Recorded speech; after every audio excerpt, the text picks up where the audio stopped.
Hello everyone.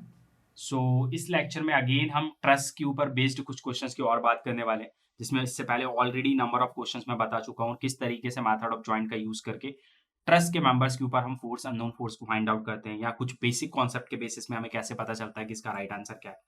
कुछ questions और हमारे सामने, एक ये भी हमारे पास ट्रस्ट दिया है जिसमें हमें बोल रहा है कि force in member A B member के ऊपर फोर्स बताना है। ए बी मतलब कि आपका मेंबर हो गया ए बी, इस मेंबर के ऊपर आपको फोर्स की वैल्यू बतानी है। इस मेंबर के ऊपर फोर्स की वैल्यू क्या है वो आपको कैलकुलेट करके बतानी है, राइट। तो ए बी मेंबर के ऊपर फोर्स क्या होगा, तो 1 मिनट के लिए मेरे को अगर दिखता है तो यहाँ पे देख रहा हूं मैं हॉरिजॉन्टल फोर्स लग रहा है, तो मुझे लगेगा पी लग रहा है, तो इसका मतलब पी भी हो सकता है इसके ऊपर। और अगर मैं इस ज्वाइंट को देखता हूं तो मेरे को इस ज्वाइंट पे लग रहा है कि कोई फोर्स ही नहीं है, दैट मीन कि इस पे भी कोई फोर्स नहीं जाएगा, इस पे भी कोई फोर्स भी नहीं जाएगा। इस पे हो सकता है आ जाए बिकॉज यहाँ पे ज्वाइंट है, बट इस पे नहीं जाएगा, इस पे जीरो भी फोर्स हो सकता है। तो इसका मतलब ऑप्शन में अगर देख रहा हूं तो पी टेंशन में, पी कंप्रेशन में, पी अंडर रूट टी और जीरो भी आंसर है।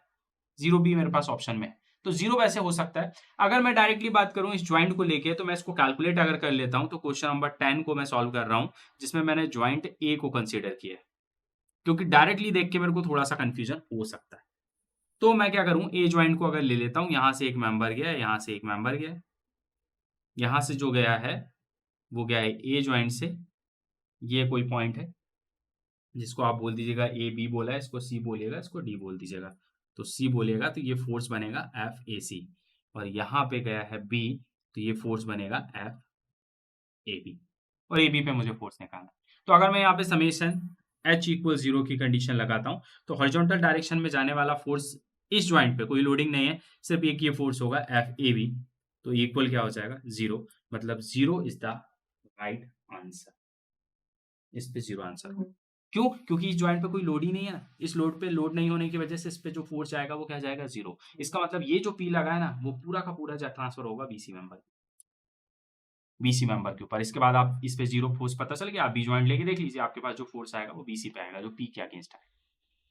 तो आप दूसरे तरफ से भी आप देखोगे तो यहाँ से जीरो है, बट अगर यहाँ से देखते हो तो उसमें आपको थोड़ा कंफ्यूजन हो सकता है। तो zero is the right answer, आप इस तरीके से निकाल सकते हो। अगर इसी तरीके से मैं क्वेश्चन नंबर 11 की आपसे बात करता हूँ, यहाँ पे भी एक क्वेश्चन मेरे को दिया हुआ है। इसमें बोला है force in member C D, C D मतलब इस वर्टिकल मेंबर के ऊपर फोर्स बताना है। तो वैसे तो मेरा कॉन्सेप्ट ये बोलता है कि सी डी के ऊपर फोर्स निकालना है, इस ज्वाइंट से तो नहीं समझ पाऊंगा, इस पे ये 7 का लग रहा है, तो ये 7 इस पे जा सकता है, या ये 7 सी बी पे भी जा सकता है, सी ए पे भी जा सकता है, राइट। लेकिन अगर मैं सी डी की बात कर रहा हूं, तो मैं इस ज्वाइंट पे अगर खड़े होकर देखता हूं तो ये 5 का लोड लग रहा है, दोनों मेंबर जो है वो उसके अगेंस्ट डायरेक्शन में।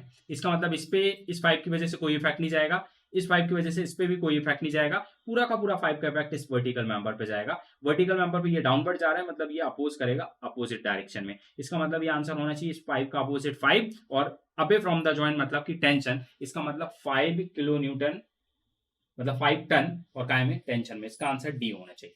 अगर इस कॉन्सेप्ट के बेसिस पे अगर मैं बात करता हूँ, 5 टन होना चाहिए टेंशन में। अगर मैं निकालने की बात करूं तो सीधा करता हूं, ज्वाइंट डी को यहां पे कंसीडर कर लेता हूं, किसको, ज्वाइंट डी को,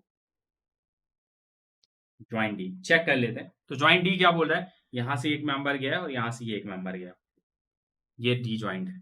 यहां से एक फोर्स जाएगा बी के लिए, और यहां से जाएगा ए के लिए, और डी से ऊपर जाएगा सी के लिए। तो यहाँ फोर्स आएगा एफ डी सी, यहाँ फोर्स आएगा एफ डी बी, और यहाँ फोर्स आएगा एफ डी ए। मुझे चाहिए इस वर्टिकल मेंबर पे, तो समीशन v इक्वल जीरो लगा देता हूँ, समीशन v इक्वल जीरो, और इसको बोल सकते हैं summation F Y equal zero, right.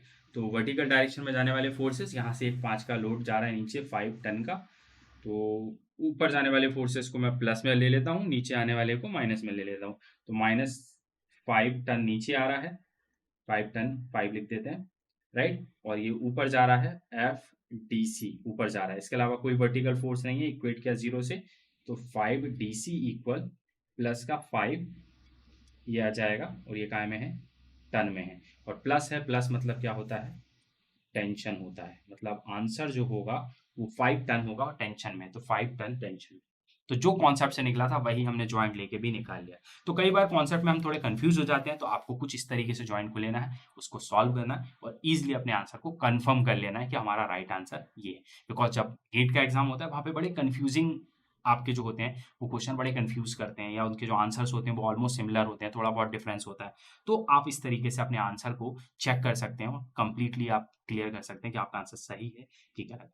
तो इस तरीके से ट्रस्ट के मेंबर्स के ऊपर आप फोर्सेस निकाल सकते हैं। नंबर ऑफ क्वेश्चंस मैंने बता दिए हैं, ट्रस्ट के इंट्रोडक्शन बता दिया था, कुछ बेसिक कॉन्सेप्ट बता दिए थे, और जो डिटेलिंग मेथड ऑफ जॉइंट पढ़नी है तो आप मेरे जो कोर्स है स्ट्रक्चर एनालिसिस उससे पढ़िएगा। अब नेक्स्ट क्लास में हम बात करेंगे गेट के सिलेबस की, जो मैंने आपको टॉपिक्स बताए थे आर्चेस और आईएलडी, तो उसकी बात करेंगे। Thank you.